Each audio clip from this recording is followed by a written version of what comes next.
ամիս առաջ Աբովյան քաղաքի այս հատվածից ֆոտոռեպորտաժ տեսանյութ հրապարակեցինք, որտեղ Աբովյանի քաղաքապետ Էդուարդ Բաբայանի գլխավորությամբ նրա մտահղացմամբ Աբովյանը արդեն հաշված ամիսներ անց ունենալու է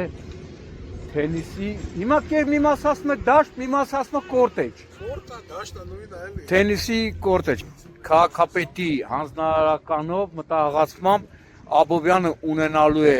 թենիսի կորտեջ, թենիսի դաշտ եւ երկու հատ, ինչը հիմա տեսնում եք։ Մոտ մեկ ամիս առաջ, երբ ֆոտոռեպորտաժ տեսանյութ տվեցինք այս հատվածից, տեղադրվում էին արդեն արտաքին լուսավորման սյուները, LED լույսերը, հիմա տեսնում եք բոլորն ամբողջությամբ տեղադրված են, արդեն հիմնովին կառուցվել է թենիսի կորտեջի համար սանհանգույցներ, լոգարան, աշխատանքները տեղում, անակնկալ հետևում է քաղաքապետը, ով հիմա նույնպես այս պահին եկել է նշված վայր եւ հետևում է աշխատանքներին։